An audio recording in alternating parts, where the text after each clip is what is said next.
চারটা কারণে স্বামী তার স্ত্রীকে শাসন করতে পারবেন। যদি কোন স্ত্রী দাওয়াত দেওয়ার পরেও যদি নামাজ না পড়ে, রমজান মাসে রোজা না রাখে, স্বামীর যদি আনুগত্য না করে, বৈধ আনুগত্য না করে, ফেরাউন মার্কা স্বামী কিন্তু কথা মানা যাবে না।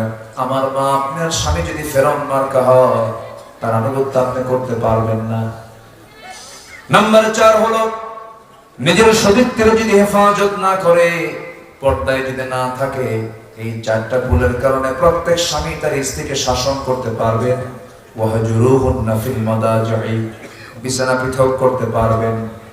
তাও কাম হয় না, সেই সময় এতটুকুন করা যেতে পারে তার স্ত্রীকে শাসন করার জন্য পকেটে রাখা 9 ইঞ্চি মেসওয়াক দিয়ে তাকে আঘাত করতে পারবেন। তবে কোন ক্রমেই মুখে, নাকে, কপালে, মুখের কোনো কোথাও আঘাত করা যাবে না, বুকেও আঘাত করা যাবে না। 9 ইঞ্চি মেসওয়াক দিয়ে যদি কোনো স্বামী যদি তার স্ত্রীকে মারতে যায়, এই দৃশ্যকার চোখে পড়লে ভাববে মারতেছে না আদর করে। চান্সে ছিলেন, কোনো সুযোগ নাই। আমার মাদের কোনো যে এখন পানি চলে আসছে, হুজুর আপনি খুব ভালো, আপনি মুখে মারবেন, অসম্ভব। বিশাল মানে পানিশমেন্ট আছে আপনার জন্য। স্ত্রীকে কোন ক্রমে মুখে মারা যাবে না, বুকে মারা যাবে না। মৃদু যদি আপনি আঘাত করতেও চান, তাও 9 ইঞ্চি মেসওয়াক লাগবে। এটা কি মারা না আদর করা? আদর করা। চাচা জানে কি কইল? ও আরো হাসবি। হ্যাঁ, হাসাই তো দরকার। স্বামী স্ত্রীর মধ্যে রাগারাগি দরকার না, হাসাহাসি দরকার। হাসাহাসি দরকার। বুড়ি বুড়াকে কি ভালোবাসে আল্লাহ। হে রাসূল, আপনি মানুষকে প্রজ্ঞার সাথে দাওয়াত দিন, উত্তম নসিহতের মধ্য দিয়ে দাওয়াত দিন। তর্কে যাবেন না, সেই তর্কে যাবেন যেখানে ইহসান আছে, সৌন্দর্য আছে। আমার বন্ধুগণ, আমার নবীজির সারা জীবনের যতগুলো আদর্শ আছে, এর মধ্যে 1 নাম্বার আমরা খুঁজে পেলাম। নবীজির সারা জীবনের মূল কাজটা ছিল দাওয়াত। সেই দাওয়াতি কাজে আমরা পিছে থাকবো না, এগিয়ে থাকবো, এগিয়ে থাকবো। রাসূল দাওয়াত দিয়েছেন প্রথমে বাইরে না ভিতরে? বলেন বলেন, আউটসাইড না ইনসাইড? ইনসাইড আগে দাওয়াত দিয়েছেন, ঘরের মধ্যে আগে দাওয়াত দিয়েছেন। ঘরকে আগে ঠিক করতে হবে। অনেক নামাজি আছেন, অনেক হাজি আছেন, নামাজ পড়েন, হজ করেছেন, কিন্তু বউ নামাজ পড়ে না। বউ ডিস্কো টাইপের, কি সাইজের? ডিস্কো সাইজের। পর্দা বুঝে না, 3 পিস পরে ঘুরে বেড়ায়, চুলটা খুলে ঘুরে বেড়ায়। এরকম বউ আছে না? আবার কিছু কিছু স্বামী আছে, বউটা যদি সুন্দর হয়, সুন্দর বউকে পরপুরুষকে দেখাতে খুব মজা পায়। আছে এরকম কিছু পুরুষ আছে না? আসছে কোনো বন্ধু, আসছে, বউটাকে বলে, এই সুইটি এদিকে আসো তো, একটু চা খাওয়াও তো। বউটাকে ডিসপ্লে করে। বউটাকে কি করে? ডিসপ্লে করে। আবার মাঝে মাঝে হোন্ডায় তোলে। কোথায় তোলে? হোন্ডায়। নরমাল কোন হোন্ডা না, R15 লেটেস্ট ভার্সন, যার প্যাসেঞ্জার সিট হলো 3 তলা আর ড্রাইভিং সিট হলো আন্ডারগ্রাউন্ড। দেখেন না কিছু কিছু হোন্ডা? ড্রাইভার কই দেখাই যায় না, ড্রাইভার ওই ট্রাঙ্কের তলে থাকে। ড্রাইভার কিসের তলে থাকে? মানে কি যে রুচি, রুচিরও তো একটা বিষয় আছে। তো ট্যাঙ্কির তলে থাকে, ও দেখা যায় না। কিন্তু বউটা আছে ওর একদম 3 তলায়। বউটাকে বলে সাজো, যেমন খুশি সাজছে, মাথার চুল ছেড়ে দিয়া, লাল লিপস্টিক দিয়া, টকটকে লাল শাড়ি গায়ে লাগায়, অর্ধলগ্ন হয়ে পিছনের হোন্ডার পিছনের সিটে উঠলো। স্বামী তো আন্ডারগ্রাউন্ডে আছে। হোন্ডার মেকারকে বলল, যে হোন্ডার আওয়াজে তো জাতি আমারে দেখবে না, তুই পাইপ খুলে ফেল। পাইপ আছে না? পাইপ যেদিক দিয়ে ধোঁয়া বের হয়, সিলিন্ডার, হ্যাঁ, ওটা খুলে ফেল। খুলে ফেলছে। এখন আর হোন্ডা না, এখন হয়ে গেছে হেলিকপ্টার। দিল একখান টান, ডেমরা টু ফরিদপুর, ঠিক আছে না? বাগাবাড়ি টু ফরিদপুর এক টানে রাস্তার ডানে বামে যা আছে সব দেখে নিল, নিয়ে যাচ্ছি আমার। কি কথা বোঝেন নাই? নিয়ে যাচ্ছি আমার। দেখো, সন্ধ্যার আগ দিয়ে নদীর কিনারে বউটাকে বললো যে বউ এখানে একটু বসো তো, বসায় দিল। 16 Pro Max আইফোন, একটা মোবাইল দিয়ে একদম লেটেস্ট ভার্সন, ছবি একখান তুলে এটাকে ফিল্টারিং করে সুন্দর করে ফেসবুকে আপলোড করে টাইটেল লিখলো, প্রিয় ভাইরা আসো আমার বউটাকে সবাই মিলে জামাতের সাথে দেখি। জোরে বলুন নাউজুবিল্লাহ, জোরে বলুন নাউজুবিল্লাহ। এরকম দুশ্চরিত্র কিছু যুবক লম্পট আছে না নাই? আসতে বলবেন না, আছে না নাই? বাড়িতে দাওয়াত দেন, লজ্জা শরম থাকা দরকার। তো নিজের বউ আপনার মানুষকে দেখান, এটা কেমন কথা? নিজের বউকে দেখানো যাবে না। নিজের স্ত্রী নিজের জন্য, তার সকল সৌন্দর্য আপনার জন্য জায়েজ। বউটাকে সুন্দর করে বুঝাবেন, আপনি নিজে 5 ওয়াক্ত নামাজ পড়বেন। বউ যদি নামাজ না পড়ে সুন্দর করে বুঝায় বলবেন, বউ আমার, দুনিয়াতে আমার যৌবন তোমার মাঝে দিয়েছি, তোমার যৌবন আমার মাঝে তুমি দিয়েছো। হুন্না লিবাসুল লাকুম ওয়া আনতুম লিবাসুল লাহুন্না। কিন্তু আমরা শুধু দুনিয়াতে এই সম্পর্ক রাখতে চাই না, আমাদের এই সম্পর্ক জান্নাত পর্যন্ত গড়াতে চাই। আসো নামাজ পড়ি, তাহাজ্জুদের সময় হয়ে গেছে। তুমি পিছনে দাঁড়াও, আমি সামনে দাঁড়াই। কোন স্বামী স্ত্রী যদি তাহাজ্জুদ নামাজ যদি রেগুলার নিয়মিত পড়তে পারে, আল্লাহর কসম করে বলি ওই পরিবারেই হাসান বসরি, রাবিয়া বসরির জন্ম হবে। পরিবারের ভিত্তিটা একটা মজবুত ভিত্তি, কিন্তু আজকে পরিবারগুলো ধ্বংস হয়ে যাচ্ছে। ইসলাম নাই। বউ যদি নামাজ না পড়ে কি করবেন বলেন তো? বলেন, জবাব দেন, কি করবেন? একজনকে মারবো, কিন্তু মার্ডার কেস দেখতেছি। যে কইছে মারবো হয়তো বিয়ে করে নাই। বউকে মারা এত সস্তা? এতই সস্তা ভাবছেন বউকে মারা? বলেন তো, স্বামী বড় না বউ বড়? চেয়ারম্যান বড় না চেয়ারম্যানের বউ বড়? হ্যাঁ হ্যাঁ, বউ মারাত্মক পথ, এটা বিশাল বড় পোস্ট। কিন্তু আপনি যত বড় হুজুর হন না কেন, বউয়ের কাছে হুজুরগিরি খাটে না। তুমি কত বড় হুজুর আমার জানা আছে, থাম তোমার কথা, বসো। এক ধমক বাইরে বসে দেবে প্রিন্সিপাল সাহেবকে। না, আমি একটু মজা করে বললাম, আমারটাও কবে আপনারটাও কবে। আল্লাহ তাআলা মেয়েদের এই জাতীয় নেচার দিয়েছেন। তো আল্লাহ তাআলা তাদের জ্ঞানের পরিমাণটা বেশি দিয়েছেন না কমায় দিয়েছেন? দ্বীনের নোকসান, ইলমের নোকসান। দ্বীনের স্বল্পতাও দিয়েছেন, জ্ঞানেরও স্বল্পতা দিয়েছেন। এই জন্য ধমকায়, ধমক খেয়ে চুপ থাকতে হয়। ওমরে ফারুকের মতো মানুষ, যার নাম শুনলে রোম পারস্য থরথর করে কাঁপে, বিশাল পাওয়ারফুল, সেই ওমরে ফারুকের কাছে এক লোক বিচার চাইতে আসছে, তার বউ নিয়ে গন্ডগোল। তো ওই লোকটা এসে দেখে ওমরের সঙ্গে তার বউয়ের গন্ডগোল। তো এই চিত্র দেখে ভাবতেছে আর কি বিচার চাবো, যাই চলে যাচ্ছে। ওমরে ফারুক বলে, নাই তুমি আসলে কেন আর যাও কেন, কিছুই তো কও না। কাশলাম যে সমস্যা নিয়ে আসে, দেখি সেই সমস্যা আপনার ঘরের মধ্যে ঢুকছে। আমার বউয়ের সঙ্গে আমার গন্ডগোল, এসে দেখি আপনার সাথে আপনারটার গন্ডগোল।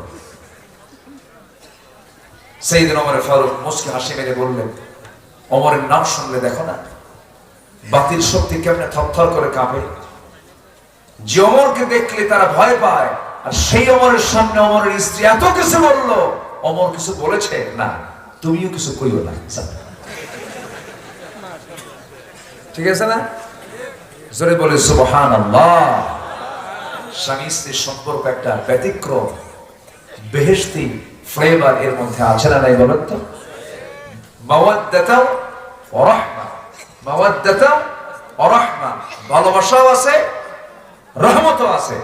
কিন্তু স্বামী স্ত্রী ছাড়া ওই যে গাছের গোড়ায় গোড়ায়, তারপরে দেওয়ালের সিপাই সিপাই, জোড়া জোড়া কপত কপতে যে বসে থাকে, ওদের মধ্যেও কি একটু মায়া দয়া নাই? আছে তো, আসতে কয়। ভালোবাসা না থাকলে কি বসে ওরা? একটা আছে তো, একটা কিছু আছে তো, নাকি? আছে, বসে। কিন্তু ওর মধ্যে শুধুই হয়তো প্রেম থাকতে পারে, কিন্তু ওর মধ্যে কোনো রহমত আসতে, রহমত। যদিও প্রেম আমি বলেছি, কিন্তু এই প্রেম, এটা প্রেম নয়, এটা হলো নোংরামি, এটা হলো জেনা। এটা কি বলেন? জেনা। বিয়ের আগে কোনো প্রেম হয় না। সঠিক প্রেম হবে বিয়ের আগে না বিয়ের পরে? বিয়ের আগে না বিয়ের পরে? যুবকরা যারা বিয়ের আগে এই সমস্ত নোংরামি সম্পর্কে জড়াবে, ওয়ালা মুত্তাখিদি আখদান ওয়ালা মুত্তাখিদাতি আখদান, এই গোপন গোপন নোংরামিতে যখনই জড়াবে, তখন এই প্রজেক্টটা হবে তোমার জন্য লস। তোমার সব ধ্বংস হয়ে যাবে। বিয়ের আগে সব প্রেম করে শেষ হবে, বিয়ের পরে আর প্রেম খুঁজে পাবে না, খালি কিলাকিলি আর ঘুষাঘুষি হবে। রহমত নামক কোন গন্ধ ওই পরিবারে কখনো আসতে পারে না। কি কথা ক্লিয়ার? মনে থাকবে? যুবকরা মনে হয় রাগ করতেছে, হুজুর কি কম রাগ করতেছে নাকি তোমরা? তোমার বিজয় টিকে রাখার জন্য সবচেয়ে বড় বিজয় হলো ঈমানটাকে টিকে রাখতে হবে। ঈমান ধ্বংস করার জন্য শয়তানের কিছু ফাঁদ আছে। এর মধ্যে একটা ফাঁদ হলো তোমাকে চরিত্রহীন করে তুলবে, তোমার সামনে নারী দিয়ে দেবে, অশ্লীলতা বাড়ায় দেবে। তোমাকে এই সময় খুব যত্ন সহকারে তোমার ঈমানটাকে রাখতে হবে। আমার আল্লাহ তাআলা 7 শ্রেণীকে আরশ আজিমের ছায়ায় জায়গা দিয়ে দিবেন। এর মধ্যে একটা শ্রেণী হলো রাজুলুন ইদা দাআত ইমরাতান যাত হাসাবিন ওয়া জামালিন ইন্নী আখাফুল্লাহ। সম্ভ্রান্ত পরিবারের কোন সুন্দরী নারী যখন কোন পুরুষকে প্রেমের প্রস্তাব দিয়ে ফেলে, সেই সময় যে পুরুষটা বলবে আমি আল্লাহকে ভয় করি, আমার আল্লাহ বলছেন আমি ওই বান্দাকে আমার আরশ আজিমের ছায়ায় জায়গা করে দেব। কোন যুবককে আরশ আজিমের জায়গা দিবেন? যে অবৈধ প্রেমকে যে প্রত্যাখ্যান করে বলবে আমি আল্লাহকে ভয় করি, আল্লাহ বলছেন আমি এর জন্য আমি তোকে আরশ আজিমের ছায়ায় জায়গা দিয়ে দেব। যা, এটা বিশাল ব্যাপার। এই চরিত্র প্রত্যেক যুবককে তৈরি করার তৌফিক দাও। জোরে বলি আল্লাহুম্মা আমিন। তাহলে আগে দাওয়াত দিব বাইরে না ভিতরে? কি কি হয়েছে? চাবি হেরে গেছে, পাওয়া গেছে। চাবি হেরে গেছে, পাওয়া গেছে। যে একটা চাবি হারানো গিয়েছে, হ্যাঁ অনেকে পাচ্ছে, খুব কষ্ট পাবে। চাবিটা যদি কারো হয়ে থাকে এখান থেকে নিয়ে যাবে।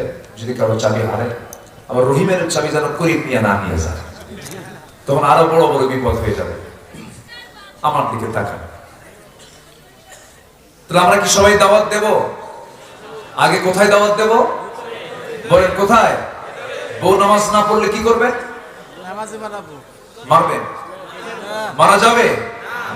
মারা যাবে 4টা কারণে। কয়টা কারণে? 4টা কারণে আপনি শাসন করতে পারবেন। আমার মায়ের এখন খুব চিন্তায় পড়ে যাচ্ছে, বুঝলি এতক্ষণ তো লাইন ভালোই ছিল, কিন্তু আপনি এতক্ষণ তো অনুকূলই ছিল, কিন্তু আপনি তো বেলাইনে চলে গেলেন, মারার অর্ডার দিয়ে যাবেন। এটা তো কেমন কথা? তাদের কলেজে এখন পানি নাই, তারা এখন চিন্তায় আছে। দেখি তো শুনি কোন কোন কারণে মারা জায়েজ আছে। শুনবেন? শুনবেন? কিসের জন্য মারবেন সেজন্য? 4টা কারণে স্বামী তার স্ত্রীকে শাসন করতে পারবেন। যদি কোন স্ত্রী দাওয়াত দেওয়ার পরেও যদি নামাজ না পড়ে, রমজান মাসে রোজা না রাখে, স্বামীর যদি আনুগত্য না করে, বৈধ আনুগত্য না করে, ফেরাউন মার্কা স্বামী কিন্তু কথা মানা যাবে না। আমার মা, আপনার স্বামী যদি ফেরাউন মার্কা হয়, তার আনুগত্য আপনি করতে পারবেন না। নাম্বার 4 হলো নিজের সতীত্বের যদি হেফাজত না করে, পর্দায় যদি না থাকে, এই 4টা ভুলের কারণে প্রত্যেক স্বামী তার স্ত্রীকে শাসন করতে পারবেন। ওয়াহজুরুহুন্না ফিল মাদাজি'i, বিছানা পৃথক করতে পারবেন।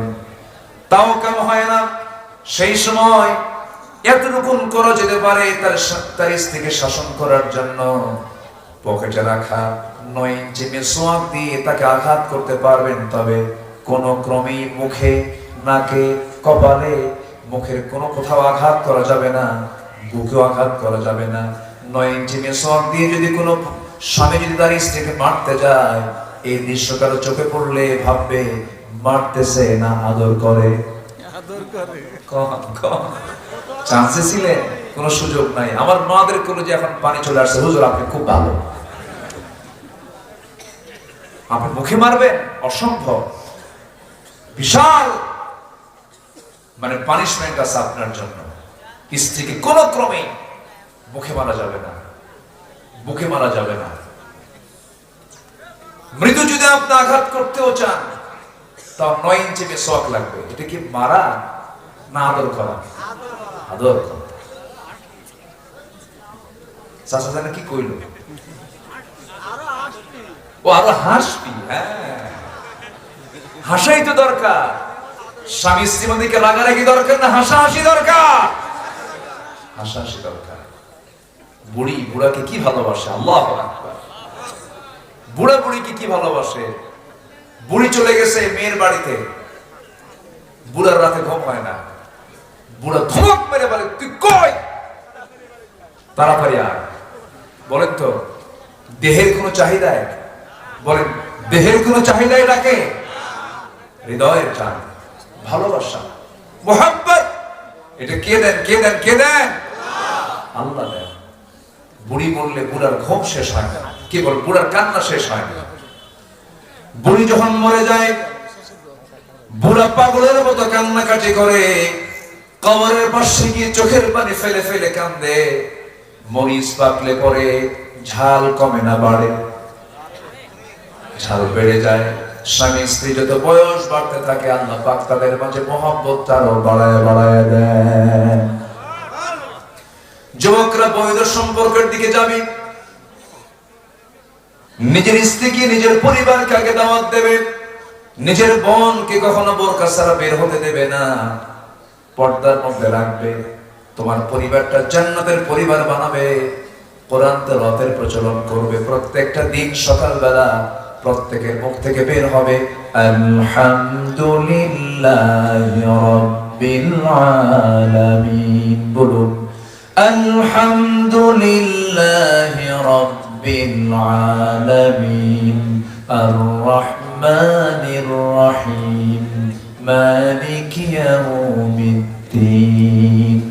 প্রত্যেকটা সদস্য যদি ফজর পরে যদি কোরআন পড়তে পারে, আল্লাহর কসম করে বলি, ওই বাড়িতে শয়তান কখনো ওয়াসওয়াসা দেওয়ার সাহস পায় না। জোরে বলি সুবহানাল্লাহ। শয়তান তাড়ানোর ঔষধ কি বলেন? বলেন বলেন বলেন। কোরআন তেলাওয়াত করা। যে ঘরে কোরআন তেলাওয়াত চলবে, সেই ঘরে কোনো প্রকার শয়তান আসর করতে পারে না। এই যে দুষ্ট জিনগুলো ডিস্টার্ব করে, দুষ্ট জিনগুলো প্রবলেম করে, মূল কারণ হলো এই ট্রিটমেন্টটা বাড়ি থেকে সব বন্ধ হয়ে গেছে। দাদির যুগের সময় দাদিরা ঘুম থেকে উঠেই তারা নামাজ পড়তেন, কোরআন তেলাওয়াত করতেন। গ্রামের মধ্যে ঢুকলে পরে গুনগুন গুনগুন করে আওয়াজটা শোনা যেত। আমি কি ভুল বলছি? গ্রামের মধ্যে ঢুকতাম, ছোট্টবেলায় দেখেছি আমার দাদিকে কোরআন পড়তেন, ফজর পড়ে চকি বানায় রাখতেন। এখন তো চকিও নাই, জল চকি, লম্বা সাইজের জল চকিতে আমার নিজের দাদিকে দেখেছি। তাসবিহ থাকতো, কোরআন থাকতো, ওজিফা থাকতো। প্রায় 1 ঘন্টা 1.5 ঘন্টা ধরে দাদি কোরআন তেলাওয়াত করতেন, ওজিফা গুলো করতেন। আজকে ভাবির মধ্যে তার সাথে ডাবল পাওয়া যায়। ভাবিদের মধ্যে পাওয়া যায়? পাওয়া যায় না। আমি একদিন দাদিকে বললাম, দাদি তোমার কি আল্লাহর নামগুলো মুখস্থ আছে নাকি? সেই সময় দাদির বয়স 75 থেকে 80 বছর। দাদিকে হারিয়েছি, মারা গেছেন বহু আগে। বললাম, দাদি তুমি যদি আল্লাহর নামগুলো মুখস্থ করো, অনেক সওয়াব। ওয়ালিল্লাহিল আসমাউল হুসনা ফাদউ বিহা। আচ্ছা, আল্লাহর নাম ধরে তোমরা ডাকো, সবগুলো সুন্দর সুন্দর নাম ধরে ডাকো। আমি দাদিকে বললাম, দাদি সব নামগুলো মুখস্থ করো, যদি সব নাম ধরে ডাকো, আল্লাহ বলবেন, বান্দা এমন কোন নাম নাই যে নামটা তুই ধরিস নাই। সব নাম ধরে যখন ডাকলি, যা আমি তোর সমস্ত গুনাহগুলো মাফ করে দিলাম। আল্লাহর 99টা নাম মুখস্থ করা কিন্তু সহজ নয়। ওই বুড়ি মানুষ যেদিন দাদিকে বলেছি, সেই দিন থেকে মুখস্থ করা শুরু করেছেন। আমাকে একদিন কাছে থেকে বলছে, নাতি এইদিকে আয়, তো যে কথাগুলো শুনেছিলাম নাম সবগুলো নিয়ে আল্লাহকে ডাকতে হয়, সব নাম মুখস্থ করছি। দাদির পরিবারে রহমত ছিল,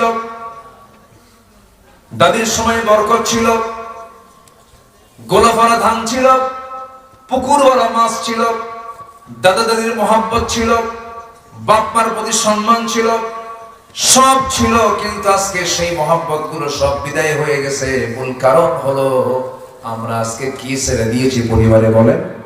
কোরআনটা ছেড়ে দিয়েছি। কোরআনটা সুন্দর করে পড়বো, সবাই জোরে বলি ইনশাআল্লাহ, আরো জোরে বলি ইনশাআল্লাহ। অনেক লম্বা লম্বা কথা, সময় তো আস্তে আস্তে চলে যাচ্ছে।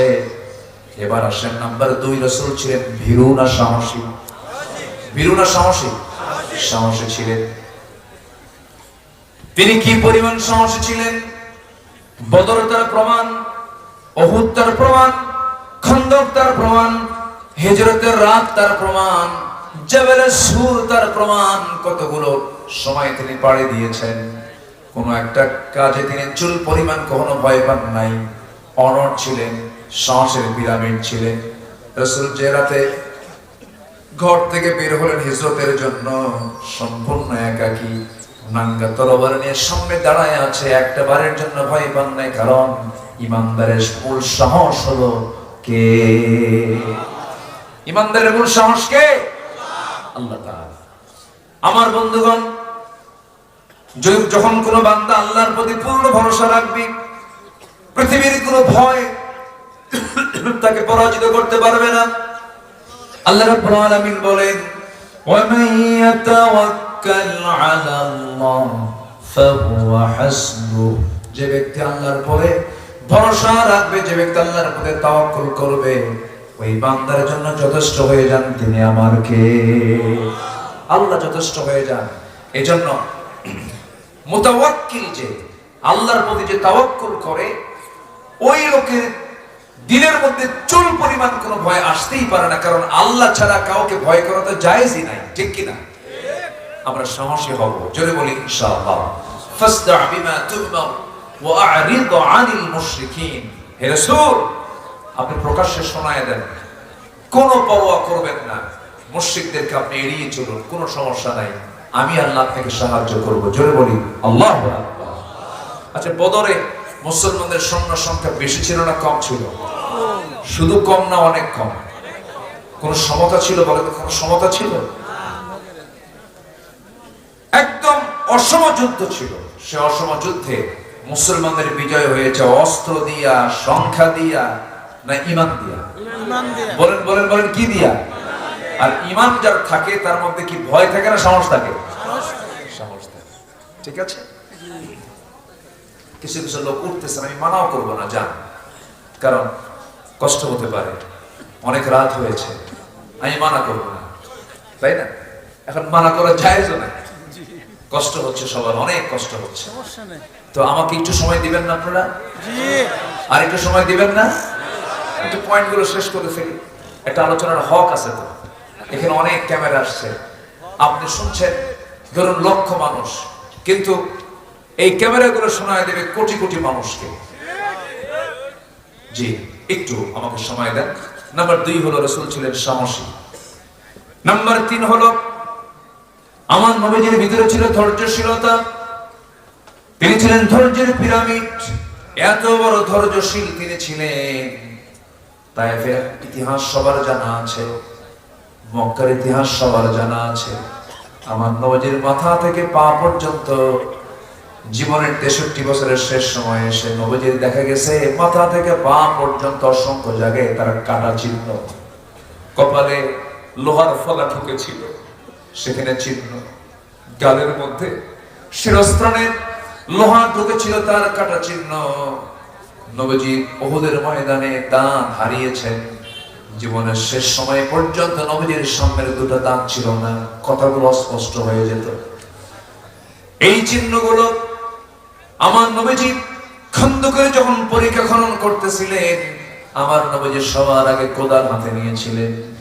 কাফিরদেরকে প্রতিহত করার জন্য, মদিনাকে সেভ করার জন্য যখন পরীক্ষা খনন করছিলেন, কোদাল মারতে মারতে, না খেয়ে থেকে থেকে কোদাল মারতে মারতে আমার নবীজির কোমরটা কুঁজো হয়ে গিয়েছিল, ব্যাকবোনটা কুঁজো হয়ে গিয়েছিল। আমার নবীজি কোমর সোজা করে বাকি জীবনে আর দাঁড়াতে পারেন নাই। আমার নবীজি কি পরিমাণ তার মধ্যে ধৈর্য ছিল। তায়েফের মানুষ মারে, তায়েফের মানুষ রক্তাক্ত করে, আমার নবীজি রক্তাক্ত চেহারা নিয়ে জিবরিলকে বলছেন, জিবরাইল আমাকে তুমি বদদুয়া করতে বলো না, লানত করতে বলো না। তায়েফবাসী বুঝে নাই আমি এদেরকে দিল থেকে মাফ করে দিলাম। জোরে বলে সুবহানাল্লাহ। আমার নবীজির ধৈর্য কি পরিমাণ ছিল। নবীজি আবু জেহেলকে সবচেয়ে কম দাওয়াত দিয়েছেন না বেশি দাওয়াত দিয়েছেন? বেশি দাওয়াত দিয়েছেন। কি পরিমাণ ধৈর্য তার মধ্যে ছিল। রাসূলকে যে কষ্ট দিত, রাসূল তাকে মহব্বত করতেন, তার উল্টা করতেন, ইদফা বিল্লাতি ইয়া আহসান। আমার নবীজির চরিত্র কেমন ছিল? আমার নবীজি কেমন ছিলেন? আল্লাযীনা ইউনফিকুনা ফিস সাররাই ওয়াদ দাররাই ওয়াল কাযিমিনাল গায়যা ওয়াল আফিনা আনিন নাস ওয়াল্লাহু ইউহিব্বুল মুহসিনিন। জোরে বলুন আল্লাহু আকবার। নাম্বার 4 হলো যেটা বলে ফেলেছি, পরিবারের প্রতি দায়িত্বশীলতা। নবীজি মেয়েকে বিয়ে দিয়েছেন। ফাতিমা নবীজির সবচেয়ে আদরের দুলালি ছিলেন। 4 নাম্বার মেয়ে। কয় নাম্বার মেয়ে বলেন? 4 নাম্বার মেয়ে। ফাতিমাকে রাসূল সব মেয়ের চাইতে বেশি একটু কাছে টানতেন, কারণ ফাতিমার স্বভাবের সাথে নবীর স্বভাবের মিল ছিল, চেহারার সঙ্গে চেহারার মিল ছিল। দেখবেন প্রত্যেক বাবা সব সন্তানকে সমান চোখে দেখতে চাইলেও আদরের দিক থেকে একটু কম বেশি হয় কিনা বলেন? আস্তে হয় কিনা? যারা বাপ হয়েছেন তারা বুঝবে। আল্লাহ পাক আমাকে 4টা মেয়ে দিয়েছেন। কেউ তো আলহামদুলিল্লাহ বলেন? আলহামদুলিল্লাহ। বিয়ে কি আপনি দিবেন? তো আলহামদুলিল্লাহ বলতে সমস্যা কোথায়? জোরে বলেন না ভাই আলহামদুলিল্লাহ। হ্যাঁ, যাদের সন্তান আছে তারা বুঝবেন একটু আদরের একটু ডিফারেন্স হয়, সমতাই হয়, মহব্বত ঠিকই থাকে, একটু কম বেশি তো একটু হবে, এটা হতে পারে। আমার নবীজি ছোট্ট মেয়ের প্রতি সবচেয়ে বেশি দুর্বল ছিলেন।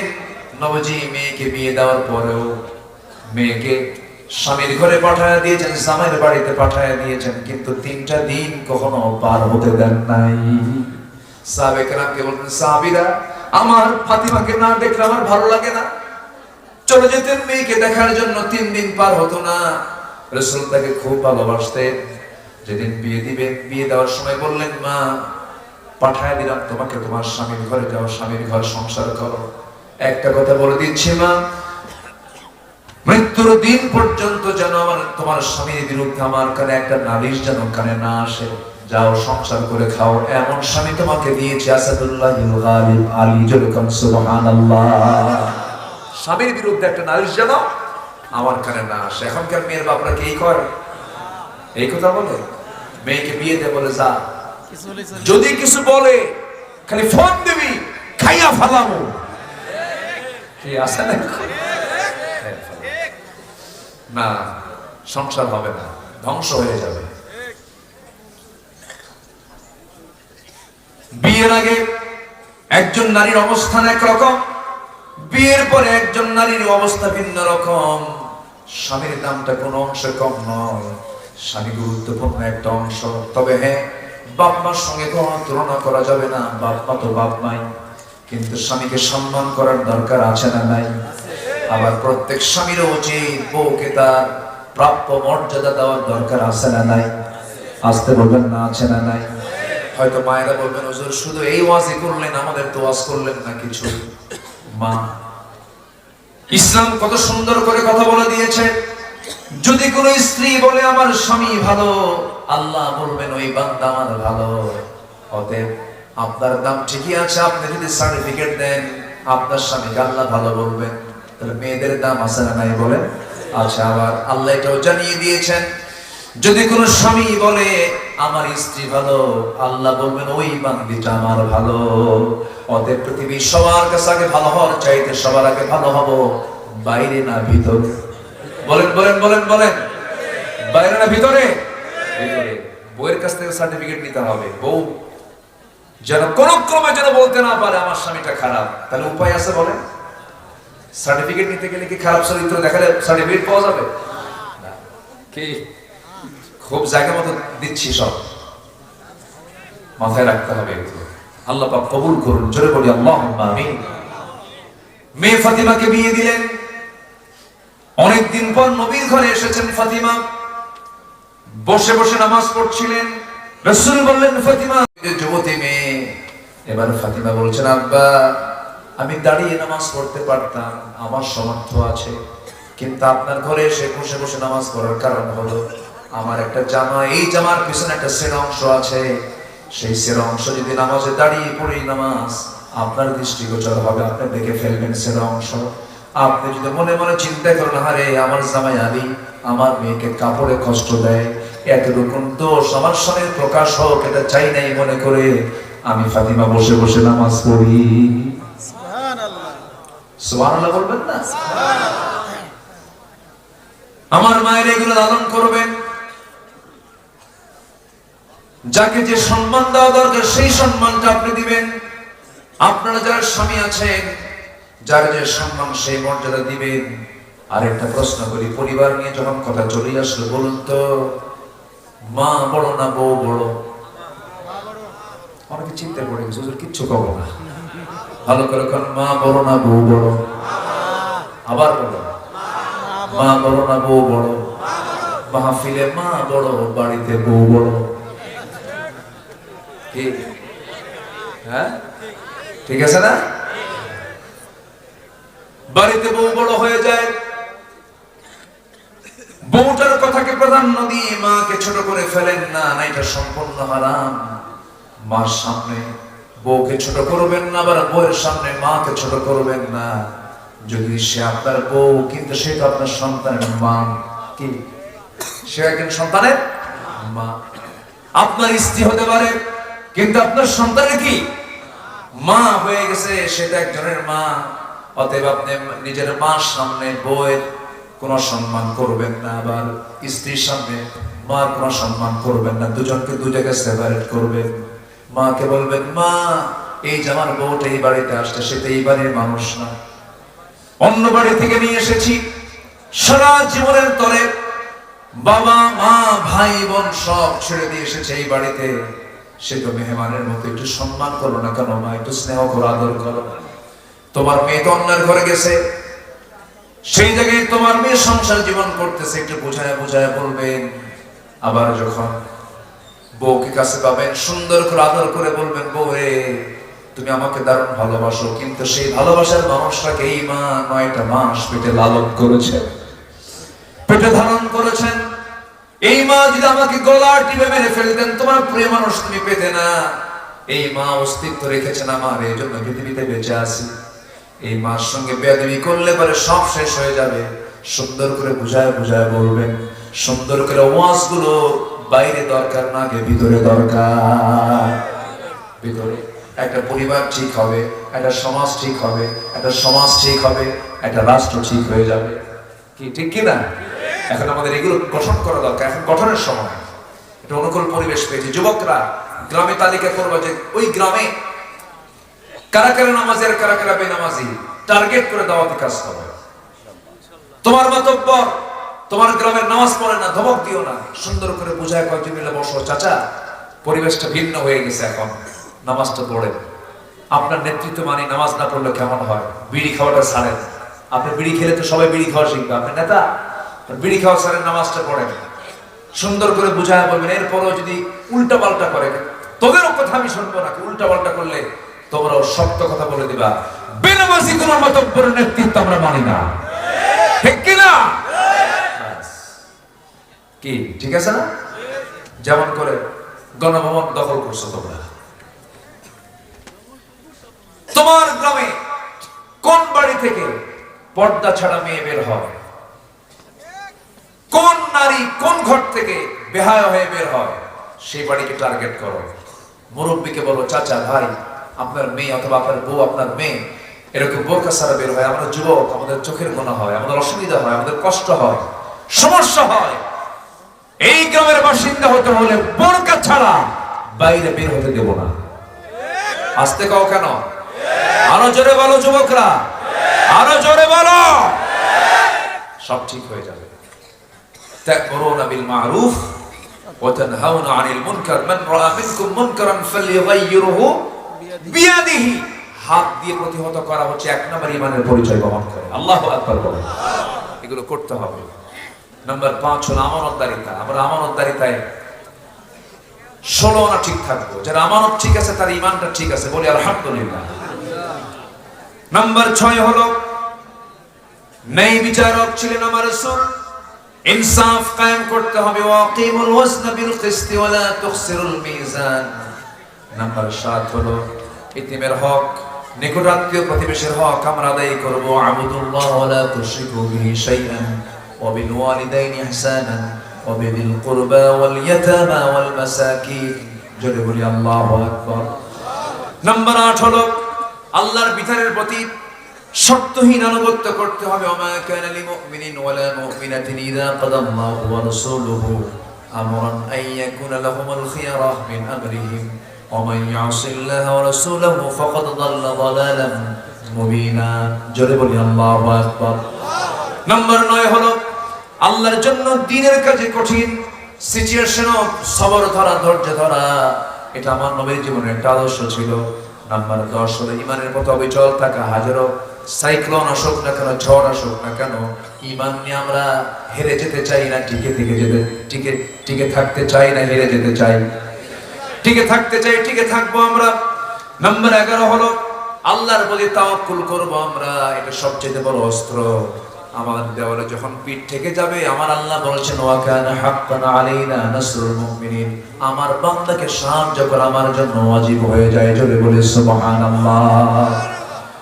নাম্বার 12 হলো কাজে কর্মে পরামর্শ করা। যে কোনো কাজ একাকী করা, এটা বিজ্ঞতার পরিচয় বহন করো না, সেখানে ভুল থেকে যাবে। একটা পরিবারও যখন কোনো কাজ করব তখন একা সিদ্ধান্ত নেব না, পরামর্শ করব। বলেন পরামর্শ করব। আমরুহুম শুরা বাইনাহুম। আল্লাহ পাক পরামর্শ নামে একটা সূরা নাযিল করেছেন। নাম্বার 13 হলো বিনয়ী হয়ে যাব আমরা। রাসূল বিনয়ী ছিলেন এবং ক্ষমাশীল হব আমরা। জোরে বলি ইনশাআল্লাহ। নাম্বার 14 হলো কুফরের প্রতি আমরা কঠোর হব।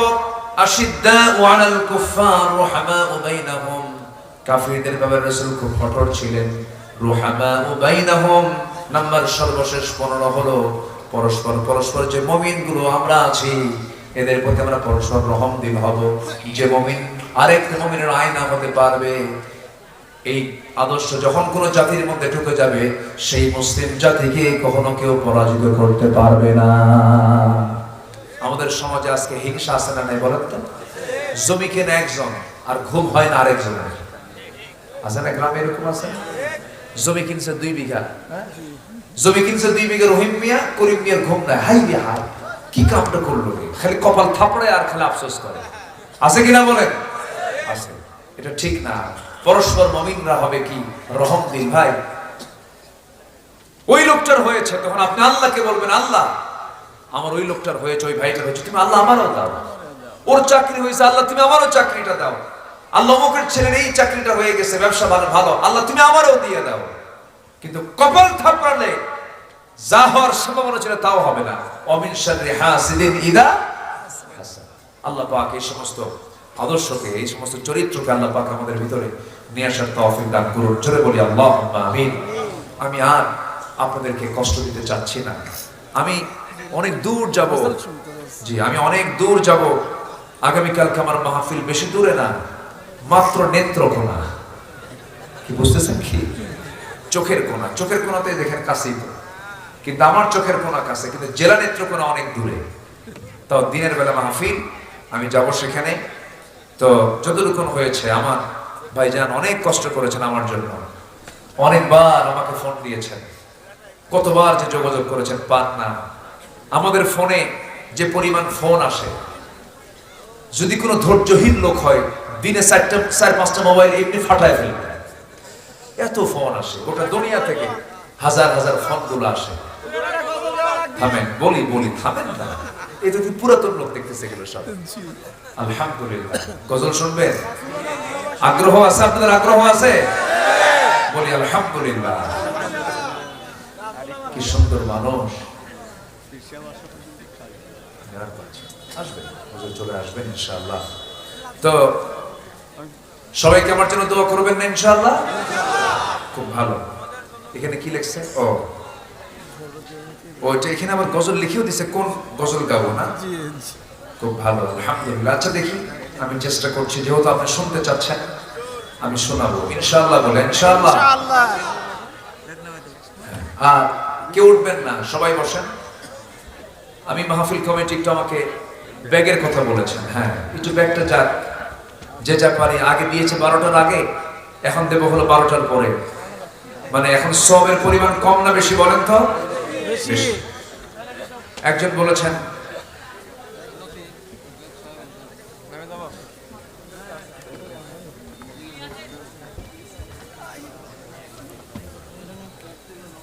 স্ত্রীকে দিয়ে ইউটিউবে কাপল ব্লগ নামের ব্যবসা, বউকে নিয়ে ইউটিউবে বিভিন্ন কাপল ব্লগ করে। মানে ঘরের সমস্ত সংসারের এই প্র্যাকটিক্যাল চিত্রগুলো জাতিকে দেখায়। এরা চরিত্রহীন, দুশ্চরিত্র মানুষ ছাড়া এই সমস্ত চরিত্র দেখাতে পারে না, ঠিক কিনা? কাপল ব্লগ এটা জায়েজ নেই, সম্পূর্ণ হারাম এটা। আপনি অন্তর্মহলের বিষয়গুলো আপনি এরকম করে বাইরে আনবেন কেন?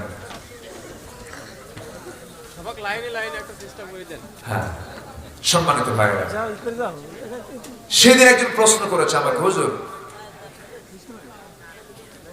হাঁস দিয়ে মুরগির ডিম পাড়ানো জায়েজ আছে কি?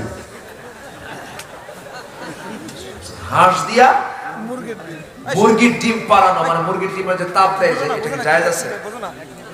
আমি তো আশ্চর্য প্রশ্ন শুনলাম, বললাম যে হাই রে, জাতির কি গুরুত্বপূর্ণ প্রশ্ন এটা। একটা ছেলে সন্তান চাওয়ার জন্য 100 টাকা সাক্ষী রাখলাম, ছেলে সন্তান হলে পরে একটা খাসি দাঁড়িয়ে দেবো। জি আচ্ছা, জি ছেলে সন্তানের জন্য দোয়া চাই, আল্লাহ তাকে তুমি একটা ইয়াহিয়া দিয়ে দাও। জাকারিয়া সাল্লাল্লাহু ছেলে কি ছিল? ইয়াহইয়া। ইয়াহইয়া, ইয়া ইয়াহইয়া খুযিল কিতাবা বিকুওয়া। আল্লাহ তুমি যে নিয়ত দিয়েছেন সেই নিয়তকে তুমি আল্লাহ কবুল করো। আমিন আমিন। জি দেখি, দেখা যাক কি করা যায়। মতিন খান 1000 টাকা নগদ, আধা মণ ধান, আল্লাহ কবুল করে নেন। জোরে বলি আল্লাহুম্মা আমিন। এইভাবে দান আসে না, এইভাবে সারা রাত আসে না, হাদলে তো আসবেই। হাদল পুরাতন জায়গা, তাই না? আলহামদুলিল্লাহ, আল্লাহ কবুল করো। জোরে বলি আল্লাহুম্মা আমিন। দেখি গজল শুনতে চেয়েছেন, একজন এসে ধৈর্য ধারণ করার শক্তি।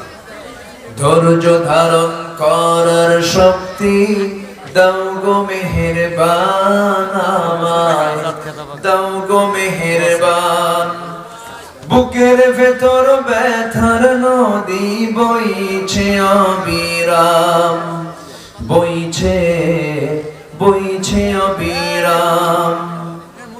আধার আমার আলো দিয়ে কানাই কানাই দাও ভরিয়ে, আধার আমার আলো দিয়ে কানাই কানাই দাও ভরিয়ে।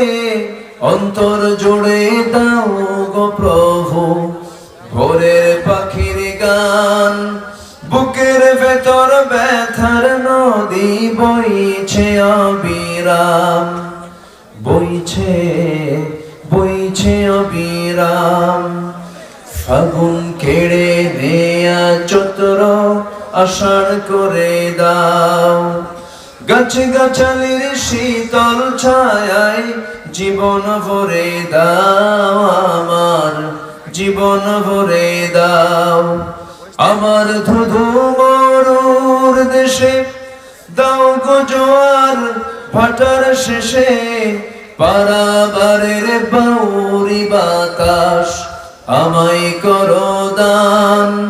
বুকের ভেতর ব্যথার নদী বইছে অবিরাম, বইছে বইছে অবিরাম। ধৈর্য ধারণ করার শক্তি দাও গো মেহেরবান আমায়, দাও গো মেহেরবান।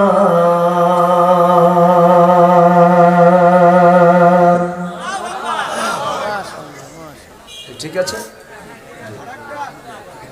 জি একটু ব্যাগ চলে গেছে, আবার ভুলে যান না, ব্যাগ চলে গেছে। আপনারা দান করেন, আমি জানি হাদরের দান পাবনা জেলার কোনো মাহফিলে এত ওঠে না যে দান এখানে ওঠে। এই রেকর্ড যেন কখনো না ভেঙে যায়।